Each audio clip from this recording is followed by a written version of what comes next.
আসসালামু আলাইকুম। যাদের পরিবারে ছোট ছোট ছেলেমেয়ে আছে, পড়তে চায় না বা কথা শোনে না, আজকের ভিডিওটা তাদের জন্য।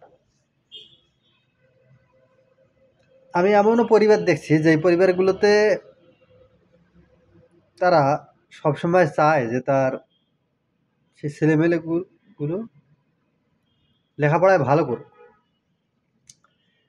বাট এরা জানে না যে এই ছেলেমেয়েগুলোকে কিভাবে নার্সিং করতে হবে।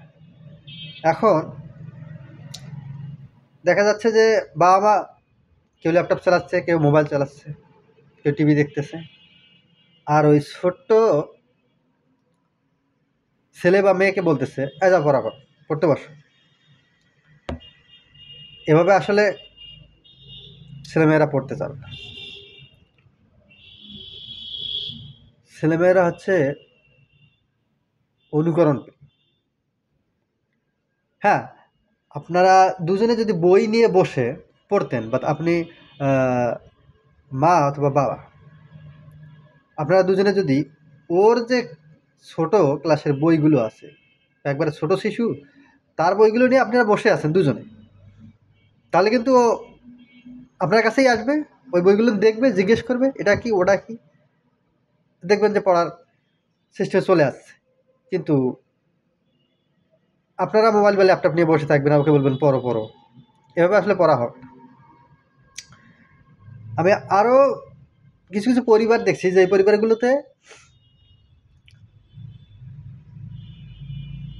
পিতামাতার টার্গেটে হচ্ছে যে ওকে ফার্স্ট হতে হবে,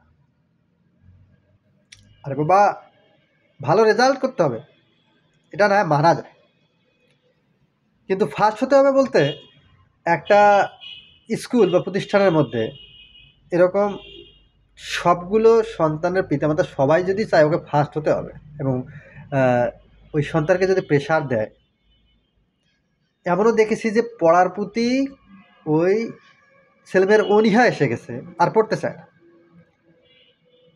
এত এত পরিমাণে বিরক্ত যে পড়া ওকে বিষের মতো লাগে। এখন কী করে রাখছে? পড়তে চায় না, কোচিং দিছে, স্কুল আছে, প্রাইভেট দিছে, মানে ওর কোনো ফ্রি সময় রাখে নাই, খেলারও কোনো সময় রাখে নাই। একেই তো পড়তেছে না, আর কোনো খেলার সময় রাখে নাই। দেখা যাচ্ছে যে এই স্টুডেন্টগুলো অনেক সময় একদম পড়া থেকে বঞ্চিত হয়ে যায়, আর পড়তেই পারে না।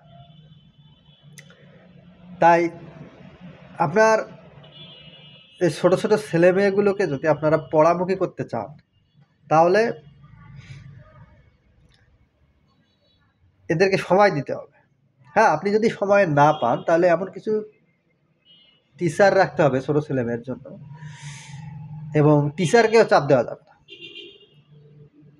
এমনও হবে যে কোনো দিন ওই শিশুটা একটু বেশি সময় ধরে পড়বে, কোনো দিন কম পড়বে, কোনো দিন হয়তো এমনও হবে যে কোনো আত্মীয় স্বজন আসছে বা কোনো একটা কারণে পড়তে চাবে না, সেদিন হয়তো তাকে ছাড় দেওয়া লাগবে। প্রতিদিন যদি জোর করে পড়াতে চান, তাহলে বিষয়টা ক্ষতির দিকে চলে যায়। এই বিষয়গুলো মাথায় রাখলে আমার মনে হয় একটা ছেলে মেয়ে লেখাপড়ার প্রতি মনোযোগী হবে। আজকের মতো এ পর্যন্তই। ধন্যবাদ, ভালো থাকবেন, সুস্থ থাকবেন, আল্লাহ হাফেজ।